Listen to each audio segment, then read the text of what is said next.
arawan. Okay, sir. Good. Paano naman po yung dun sa mga regular na dinudugasan sila everyday ng 20 minutes para daw sinasabing para maglinis. Ah, na na-comply naman na po namin. Apply. Meron na po kaming 8 to 5. So, meron naman kaming memo na naibigay na sa kanila na yung 4:45, they have to stop the working. Tapos, Okay. mag-umpisa na silang Good. maglinis. Para pagkatapos so ng 5 o'clock, then they can go home. Tapos, malinis na po yung aming lugar. Vacation leave nila. Meron na dapat kasi wala daw. Uh, we will be discussing with the management. Tapos, Dole. on process naman po yung aming compliance with kung ano man po yung aming lapses on DOLE, sir. Very good. This is what I want you to do, Dole. Iko-compute nyo kasi meron doon 3 years, 4 years, 5 years na wala silang vacation leave.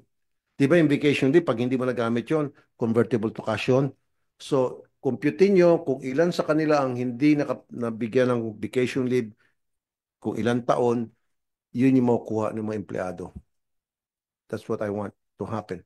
Pati yung sa mga regular to pati doon sa mga overtime. Kasi pinag-overtime silang 20 minutes 25 minutes. Pag hindi nag-overtime 25 minutes, ang ginagawa sa kanila, binabawasan. Kung minsan pinag-overtime silang 5 hours. Now, yung 1 hour, sinabing break time daw nila. Kaya 4 hours lang bayad sa kanila. So, i-monitor niyo po, please, Tole. Update po dito sa company po, sir. Kaninang umaga po, pumunta po yung taga-company para po makipag-settle po dun sa mga monetary obligations po nila. Ay, very good. Po. Totoo. Yes po. Oh, Sana good, po just, ay di ba? naghingi po sila Kasama ng ko to sa inspection uh, Very good. uh, as we go along po, mag-aano na po sila. Naghihingi din po sila ng tulong sa DOLE na tingin or oversee doon sa pagbabayad nila doon sa kanila mga empleyado po. Yan po Okay. yung nangyari kanina umaga. Now, kikiam, paborito ko pa man din yan, saka fishball. Parang hindi muna ako kakain ng mga matagal-tagal. Ang dumi, ang dugyot, ang daming ipis, daming langaw, kinakalawang yung mga makina. Yung paghugasan ng kamay, yun yung pinagsasabaw sa kikiam. God damn. Nakita ko hugas siya ng kamay. Tapos mamaya bubuhusan niya yung tubig. Doon na yung gugulo ng kikiam. Sabi ko sa misis ko, huwag muna tayo kumain ng kikiam na matagal-tagal. Saan nyo ba binibenta ang kikiam nyo para malaman ko kung saan ako hindi bibili? Pero in fairness, yung mga yung octopus, malinis. Maganda, nakita ko yung maganda pagkabalot. Pero yung sa kikiam, ma'am, Ah, yes, linis sir. po. Ano po, gagawan po namin. Mag-strict, Thank you. strict ano na lang po kami ng monitoring. Actually, we have pest control monitoring naman po. Tapos, every after work, talaga ho naman, Hindi, ma'am. minam, At saka butas-butas. So, butas yung ipis ko minsan, nalalaglag. Punta dun sa kikiam. Ngayon, nabalot na sa kikiam. Di, naging sabaw ng kikiam yung dumi ng ipis. yes, sir. We would implement the GMP for necessary for the production of our products. Okay, Dole. Kasama yung occupational hazard, kasama yung pag-inspect na to ensure na malinis yung workplace. Mainit din. Ma'am, lagyan niyo ng mga ventilation. Yes, sir. Kasi yung sa cooking area, we have exhaust fans in the cooking area. So, Pero walang mechanical ventilation, meaning yung umiikot po, meron po dun sa lutuan.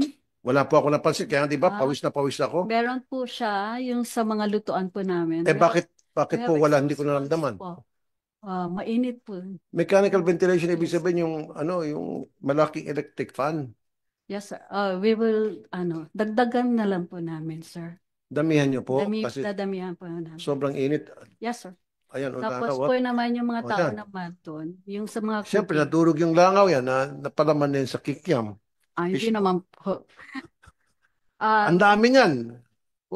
Siguro mga 50. Oh. sino? Hindi naman po. Hindi nga, nakita ng mga tao ko, hindi nga paglabas. Di ba, ayaw niyo pang buksan? Remember? No, tinanong ko naman po, kasi bakit ano ho ba yung ano, I was not there kasi during the inspection niyo po. Tinanong ko po, bakit nakasarado? Kasi sabi ko, bakit kasi tinanong ko doon kay Blue, bakit dan kayo dumaan sa end? Dapat doon sa may entrance kayo dumaan Ma'am, ng production ma'am, para at least, sige. Ang gusto ko ulit, ayaw ko magsara kayo kasi marami mawawalan trabaho. opo. I-correct niyo po. Yes, sir, we will correct it. Actually, Bayaran niyo po yung mga empleyado and then dole, baka pwede silang mumultahan yung may-ari. Total, hindi mo naman pera yung mumulta. Yung ano mo, boss mo, Taiwanese. it's a naturalized Filipino, sir. Okay. Uh, Linisin niyo po, ma'am, kasi yes, sir, we will. ang kumakain ng kikiam, karamihan dyan mga bata din eh. Opo. Isa ako doon kumakain ng kikiam sa fishbowl. Totoo yan. Yes, sir. Yung tusok-tusok, paborito ko yan. Actually, medyo masama rin yung ano ng negosyo namin. Kasi from 200 yung workers namin early, ng 10 years ago, tapos nag-retrench kami before the COVID. Tapos ngayon, 2022, nag-retrench na naman kami. So, ang aming trabahador na lang po ngayon, yung aming workforce na lang yun is 64. 64. Yeah. That's why I'm telling you, I don't So, want you to shut down. yes, Kasi, sir. siyempre, pag nag-shutdown kayo, yung mga trabahador ninyo, mga wala ng work. Yes. Pero, So, alagaan nyo. nasabihan ko naman po yung mga tao natin. Kaya sabi ko nga sa kanila, dahil dun sa lapses ng aming paglilinis, sabi ko, wala naman tayong magagawa nun kung magsasara na. So, sabi ko, lahat tayo mawawala ng trabaho. So, pinapa-remind ko na lang po ulit. Tapos, kung ano man po yung aming improvement for the working conditions sa area, we would comply, sir. Sige, mag-comply po kayo, ma'am. Lalo na dun sa sanitation. Yes, Please sir. lang. We will. Okay.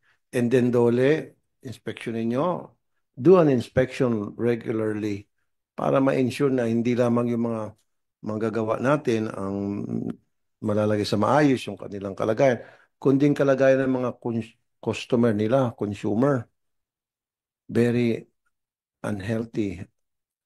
Yeah, actually naman, sir, we've been, ini-inspect naman ho kami ng aming may mga customer audit naman po kami. Sino po nag-inspect sa inyo? Customer audit. Ay, customer hindi. Madali lang yung customer. Gusto ko sana dole.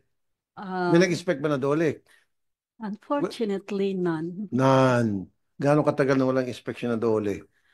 I could not say, yung masasabi ko lang po ito mga 3 Okay. years lang, sir. Gaano Pero I katagal could na, not, gaano katagal na po kayo sa company? 2011 po ako, pero I was assigned in our head office. So since 2011 hanggang ngayon wala nag-inspect Ah. isang kaluluwa. Kailan po yung compliance, sir? Hanggang May 27 po. Pag May 28, mapupunta na po siya sa mandatory conference at full-blown case na po yun ang What does ipapataw it mean natin. pag napunta na siya sa conference at full-blown case po? Kakasuhan na po natin sila at ipapatawag na po natin sila Anong kaso po? ito pong lahat na violations na po. Kaya nga po, anong klaseng kaso? Labor case po. Ano nga po, anong labor case? Kaso ano yung ang ending at the end of the day kapag natalo sila, what's gonna happen to them? Papatawan po sila ng compliance order. Lahat ng mga violations nila, ano po natin, papa-comply din po sa kanila. What if they don't comply? Lalo na sa...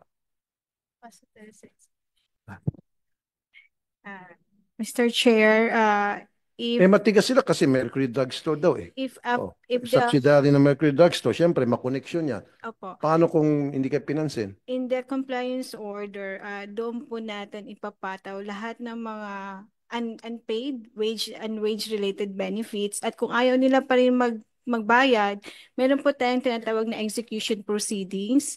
Ito po kung may mga bank accounts sila, freeze or ginagarnish, ay nililevy po natin ang mga properties ng company para Good. po maibenta at maibigay po sa mga workers. Good. Andito ba yung Bureau of Fire? Bureau of Fire, thank you. Sinamahan nyo kami sa mga pag-inspect. Kailangan nyo rin po siguro periodically mag-inspect kasi marami sa mga kumpanya na pinuntahan namin, kasama kayo, na hindi nagko-comply sa, di ba, fire standard code.